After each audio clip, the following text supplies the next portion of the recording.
Welcome to my YouTube channel HSC Crew. In this video, we will talk about recent updates in NIBOSH IGC, that is basically International General Certificate provided by National Examination Board of Occupational Safety and Health. Basically, this is level 3 qualification and I can say that it's a well structured, well designed and well demanded qualification relevant to field of occupational health and safety. अगर हम इसके course content की बात करते हैं तो there are 2 units जो कि previously as IG1 and IG2 risk assessment के नाम से प्रोनाउंस किए जाते थे एंड रिसेंटली अब कुछ इसमें अपडेट्स आई हैं एंड स्पेसिफिकली जब हम बात करते हैं तो ये यूनिट 1 जो कि IG1 था स्पेसिफिकली उसमें कोई मेजर चेंजेस नहीं हैं, जबकि हम जो IG2 practical risk assessment project था उसमें कुछ मेजर चेंजेस आई हैं।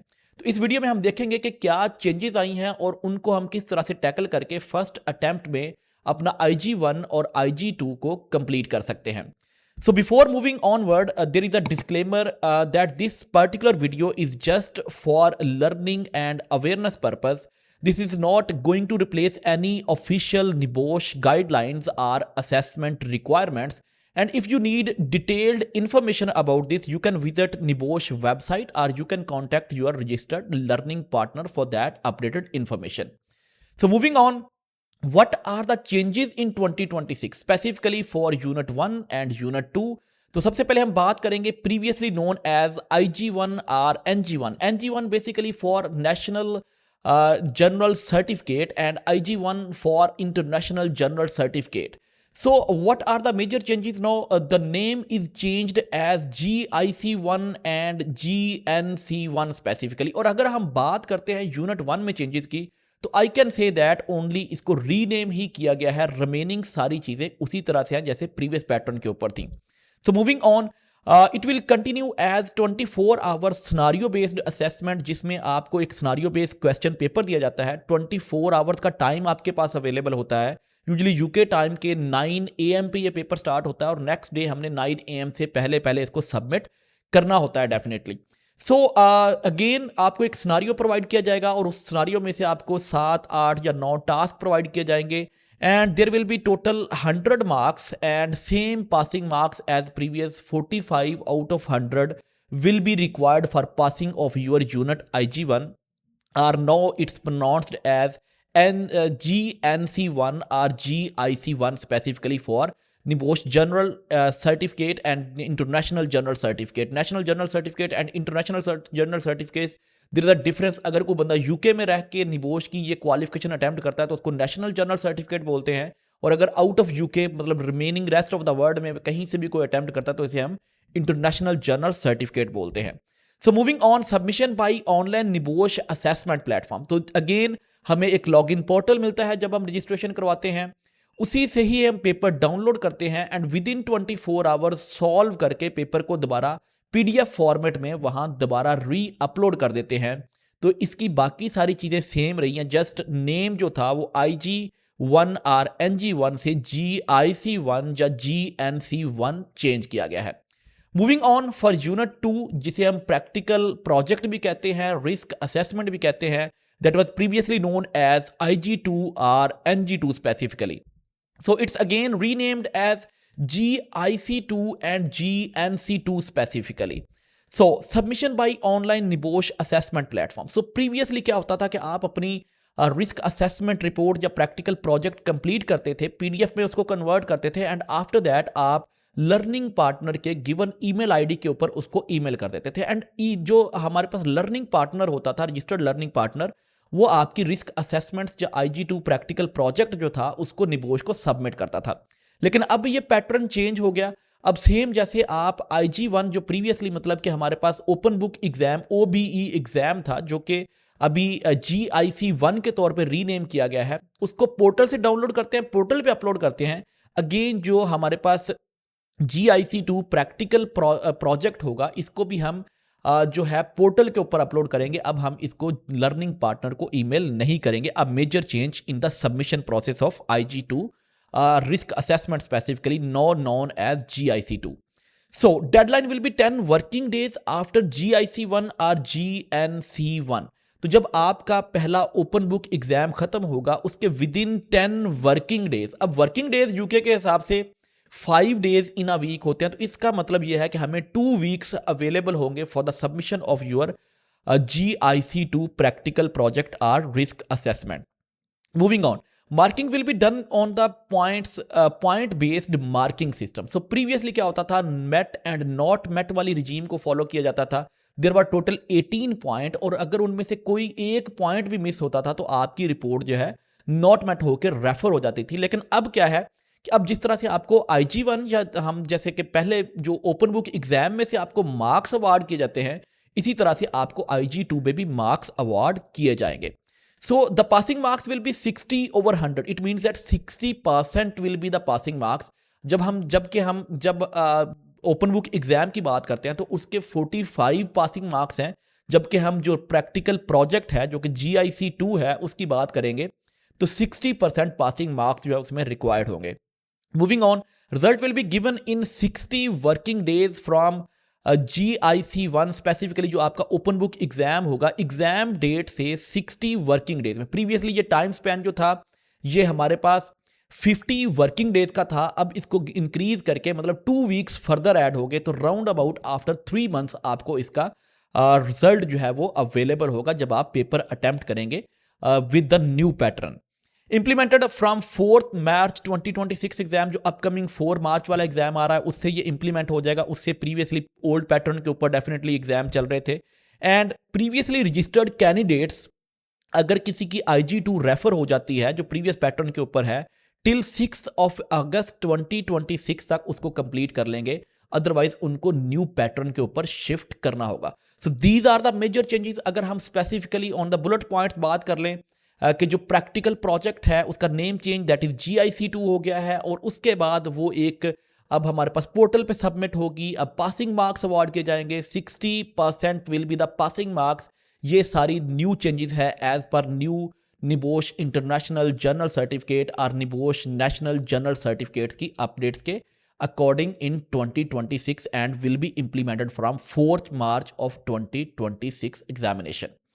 Moving on, if you found this content helpful, do comment on the video and also subscribe to the channel. Now we are going to explore the whole template of new GIC2 specifically जो practical project है या risk assessment है, इसकी marks distribution क्या रहेगी, इसको किस तरह से कंप्लीट करना है, ये 1 by 1 सारी चीज़ों को हम डिस्कस करेंगे on upcoming slides. Before that just hit on subscribe button अगर आपने चैनल को सब्सक्राइब नहीं किया. तो moving on, this is GNC2 और GIC2. हमारे पास जो न्यू प्रैक्टिकल प्रोजेक्ट की टेम्पलेट है ये सामने आ गई है. अब यहाँ पे आप जो मेजर चेंज देखेंगे, इसमें कुछ सेक्शंस के सामने मार्क्स बताए गए हैं कि कितने मार्क्स जो है यहाँ पे अवेलेबल होंगे इस पर्टिकुलर पोर्शन के लिए. तो 1 by 1 हम डिस्कस करेंगे. सेक्शन 1 जो कि बैकग्राउंड है, इसमें नेम ऑफ ऑर्गेनाइजेशन है, साइट लोकेशन है, और अगर हम मार्क्स की बात करें तो हमारे पास 1.3 brief description of organization. Organization को डिस्क्राइब करेंगे, ऑर्गेनाइजेशन में बताएंगे रोल्स एंड रिस्पॉन्सिबिलिटीज़ के बारे में. स्पेसिफिकली इसमें हम बताएंगे शिफ्ट पैटर्न्स के बारे में, कंपनी के बारे में इंफॉर्मेशन देंगे, कंपनी कौन कौन सी सर्टिफिकेशन कंपनी के पास है, कंपनी क्या मैन्युफैक्चर करती है, क्या क्या एक्टिविटीज़ वहाँ पे कैरी आउट की जाती हैं. इन सब चीज़ों को ब्रीफ डिस्क्राइब करने के ऊपर आपको 1 मार्क्स अवेलेबल होगा इसके लिए. Then 1.4 number of workers and their typical roles. अब हम वर्कर्स को मेंशन करेंगे और साथ में उनकी रोल्स एंड रिस्पॉन्सिबिलिटीज को भी साथ में मेंशन करेंगे कि वो साइट के ऊपर क्या कर रहे होते हैं, क्या परफॉर्मेंस दे रहे होते हैं. Again 1 marks will be awarded for that. Description of area process included in risk assessment. अब हम सिर्फ एरियाज के नाम मेंशन नहीं करेंगे. Let's suppose that warehouse, let's suppose that अगर हम सीमेंट फैक्ट्री की बात करते हैं तो kiln area, let's suppose that. इस तरह के जो एरियाज के नाम लिखेंगे और साथ उनमें डिस्क्राइब भी करेंगे कि वहाँ पे चीज़ें क्या क्या हैं, प्रोसेस क्या क्या है, बेसिकली हो क्या रहा है. तो इन शॉर्ट थोड़ी सी डिटेल्स इंक्रीज हुई हैं, थोड़ी सी डिटेल्ड और स्पेसिफिक हुई है आपकी जो GIC2 अगर प्रैक्टिकल प्रोजेक्ट की बात करते हैं तो इस तरह से इसके नंबर्स भी अवार्ड किए जाएंगे. अब जब हम इसके बैकग्राउंड इन्फॉर्मेशन या रिसर्च इन्फॉर्मेशन के बारे में बात करते हैं तो सोर्सेज ऑफ इन्फॉर्मेशन कंसल्टेड, आपने वहाँ पे जाके डॉक्यूमेंटेशन चेक की है, साइट इंस्पेक्शंस की हैं, वर्कर्स के इंटरव्यूज़ किए हैं, मैनेजमेंट के इंटरव्यूज़ किए हैं. इन सब चीज़ों को डिस्क्राइब करने के ऊपर आपको 3 मार्क्स मिलेंगे. Then how to identify the hazards को आइडेंटिफाई कैसे किया. अगेन इसी प्रोसेस को आप थोड़ा सा इनलार्ज करके, इन्हांस करके इसको डिटेल में डिस्क्राइब करेंगे तो आपको इसके भी 3 मार्क्स या आउट ऑफ 3 आपको नंबर जो है वो अवार्ड किए जाएंगे। तो ये था हमारे पास सेक्शन 1 स्पेसिफिकली। कोई मेजर चेंजेस नहीं है as compare to previous IG2 risk assessment के। GIC2 में भी सेम चीज़ें हैं ऑलमोस्ट, थोड़ी सी डिटेल्स हमें ऐड करना होंगी in some sections just such as 1.4 and 1.5 में थोड़ी सी चेंजेस हैं यहाँ पे। मूविंग ऑन, जब हम बात करेंगे सेक्शन 2 की तो हमें डेफिनेटली मार्क्स डिस्ट्रीब्यूशन मिल जाती है। 2.1 2.2 यहाँ पे है हैजर्ड कैटेगरी को आइडेंटिफाई करने के आपको 5 मार्क्स मिलेंगे, हैजर्ड्स को डिस्क्राइब करने के आपको 10 मार्क्स मिलेंगे। इट मीन्स दैट अगर आपने 10 हैजर्ड्स को आइडेंटिफाई करना है तो हर एक में हैजर्ड कैटेगरी का 0.5 मार्क्स हैं और हैजर्ड डिस्क्रिप्शन के हमारे पास 1 मार्क्स यहाँ पे अवेलेबल होंगे for each observation specifically. Then who might be harmed and how specifically 20 marks यहाँ पे अवेलेबल है। इस सेक्शन में हमारे पास what are the existing controls and what will be the further controls or additional controls, 20 marks will be available। who need to carry out this action specify करेंगे, लेकिन इसका नंबर नहीं है, लेकिन हमें ये जो पोर्शन है इनको डेफिनेटली फिल आउट करना होगा। अब यहाँ पे आ जाएगा when is this action is needed to. Previously हम लिखते थे 3 days, 1 week, 2 week, 3 months, 4 month। No, it will be like immediately, long term, mid term, these kind of keywords we will be using for this particular portion। और ये सारी detailed information इनकी guideline में भी available है जो कि NEBOSH की वेबसाइट पे हम डाउनलोड कर सकते हैं। देन अगर हम हैजर्ड कैटेगरीज की बात करते हैं और स्पेसिफिकली एक हैजर्ड को अगर हमने डिस्क्राइब करना है तो हैजर्ड कैटेगरीज में हमारे पास अब 21 कैटेगरीज डिवाइड की गई हैं जो कि हमारे पास गाइडिंग डॉक्यूमेंट प्रोवाइड किया गया है निबोश की तरफ से। Noise, vibration, radiation, mental ill health, violence at work, इसको जस्ट एक राइट कैटेगरी को चूज करने के ही आपको 0.5 मार्क्स यहाँ पे अवेलेबल हो जाएंगे। तो हमने अब चीज़ों को प्रॉपर प्री प्लान और अच्छे तरीके से लेके चलना है कि हमें अच्छे मार्क्स जो है इसमें से हम ले सकें। अगर हम बात करते हैं तो नंबर ऑफ ऑब्जर्वेशंस की, तो प्रीवियस रिपोर्ट में कोई हार्ड एंड फास्ट रूल नहीं था। हम 12 ऑब्जर्वेशन लिख सकते थे, 13, 14, 16 लिख सकते थे, लेकिन अब जो इम्प्रूव्ड वर्जन है या रिसेंट अपडेट्स के according you cannot put more than 10 hazards in your IG2 risk assessment or GIC2 risk assessment specifically। तो इसमें हम 10 hazard categories को अगेन हिट करेंगे। Again hazard categories out of 7 हमें 5 hazard categories को हिट करना है डेफिनेटली, एंड उनमें से हमने टोटल 10 ऑब्जर्वेशन उठाने। तो हम ट्राई करेंगे कि ऑल 7 हैजर्ड कैटेगरीज जो कि बेसिकली GIC2 अगर उसकी बुकलेट हम देखेंगे उसके चैप्टर नेम्स हैं तो हम 7 में से ट्राई करेंगे कि 7 की 7 हैजर्ड कैटेगरीज को इन्वॉल्व किया जाए इन GIC2 project specifically. So moving on, अगर हम बात करें सेक्शन नंबर 3 की तो ये इसमें सबसे ज़्यादा मेजर चेंजेस आई हैं। प्रीवियसली यहाँ पे जर्नल लीगल आर्गूमेंट होता था, फाइनेंशियल आर्गूमेंट होते थे, इसी तरह से हमारे पास जनरल आर्गूमेंट्स होते थे। उसके बाद हमारे पास एक्शन प्रोटाइजेशन में हम कंट्रोल, जो एडिशनल कंट्रोल्स होते थे उनमें से 3 कंट्रोल एक्शंस को आइडेंटिफाई करते थे, प्रायोरिटाइज करते थे और उनके ऊपर लिखते थे। अब यहाँ पे क्या है, prioritise the hazard to manage. अब स्पेसिफिकली हम एडिशनल कंट्रोल को प्रायोरिटाइज नहीं करेंगे बल्कि हम एक कंप्लीट हैजर्ड को जो है उसको प्रायोरिटाइज करेंगे। अब ये हैजर्ड हमारे पास कहाँ से आएगा? डेफिनेटली फर्स्ट कॉलम जो है हमारे पास hazard category and hazard description, यहाँ से हम एक पूरा हैजर्ड पिक करेंगे rather than just a single additional control measure. अब उसी हैजर्ड से रेलिवेंट हम लीगल रीजंस को डिफाइन करेंगे। 2 marks will be available for that. Moral reason के ऊपर डिस्कस करेंगे, फाइनेंशियल रीजंस के ऊपर डिस्कस करेंगे, general reasons for prioritising this hazard इसको डिस्कस करेंगे, and 2, 2, 2 and 4 marks will be available for that. हो further actions will help to reduce the risk. अब हम डिफाइन करेंगे कि कॉलम नंबर 4 जो है एडिशनल कंट्रोल मेजर वो किस तरह से लाइकलीहुड को कम करेंगे या सेवेरिटी को कम करेंगे, किस तरह से रिस्क को, हैजर्ड को साइड के ऊपर कंट्रोल करेंगे, इसको डिटेल में हम यहाँ पे डिफाइन करेंगे। 4 marks will be available for that. And how would you check that the action carried out have been effective और नॉट। उसका कंट्रोल एक्शन का फॉलोअप कैसे लेंगे कि जनाब जो हमने इम्प्लीमेंटेशन की है ये रिस्क को, हैजर्ड को रिड्यूस करने में हेल्प आउट कर रही हैं कि नहीं कर रही, अदर ये लाइकलीहुड कम कर रही हैं या सेवेरिटी कम कर रही हैं, इन सब चीज़ों की कंसिडरेशन देंगे। तो अगर हम स्पेसिफिक बात करते हैं तो IG2 से जो चेंजेस आई हैं GIC2 में, जो मेजर चेंजेस आई हैं वो दिस सेक्शन नंबर 3 है, इसको हमें डिटेल में और अच्छे तरीके के साथ इसको हमने कंक्लूड करना है। Again guiding document, detailed guiding document for the learners and learning partners available है निबोच की वेबसाइट के ऊपर। Moving on for the section number 4, how would you significant finding of the risk assessment to be communicated with your organization. हम TBT conduct करेंगे, meetings conduct करेंगे, management के साथ meeting conduct करेंगे, वर्कर्स को कम्युनिकेट करेंगे, जो नोट्स बोर्ड है उनको यूज़ करेंगे। तो हम इसमें मेंशन करेंगे कि हम तीनों मोड ऑफ कम्युनिकेशन जो कि वर्बल है, ग्राफिकल है, रिटन कम्युनिकेशन है, ब्रॉडकास्टिंग मेथड्स हैं, इनको यूटिलाइज करते हुए इन्फॉर्मेशन को डिलीवर करेंगे वर्कर्स को। How would you check that action on the risk assessment have been carried out. Follow up करेंगे, कॉल करेंगे, जूम मीटिंग कर लेंगे, साइट विजिट कर लेंगे, implementation as per the plan को चेक कर लेंगे, इंटरव्यूज कर लेंगे, physical condition of the sites को जाके देख लेंगे। 2 marks will be available for that for the follow-up action when you would review the risk assessment।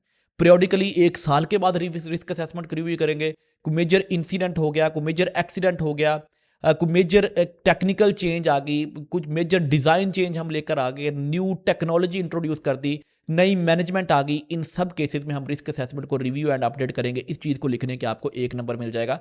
Then why that review period date has been chosen, इसके बारे में justify कर देंगे कि स्टैंडर्ड क्या कहते हैं, लोकल लेजिस्लेशन क्या कहता है, जो बेस्ट प्रैक्टिसेस हैं वो क्या कहती हैं। इस तरह से करके हम इसको भी जस्टिफाई कर देंगे। That is point number 4.4 specifically relevant to that, कि हम किस तरह से इसको जस्टिफाई करेंगे कि जो 1 साल हमने चूज़ किया, 1 ईयर चूज़ किया, क्वार्टर चूज़ किया, या हाफ आफ्टर बाई एनुअली हमने चूज़ किया, तो उसको किस बेसिस के ऊपर हमने चूज़ किया है। So that's all from this particular changes in the risk assessment.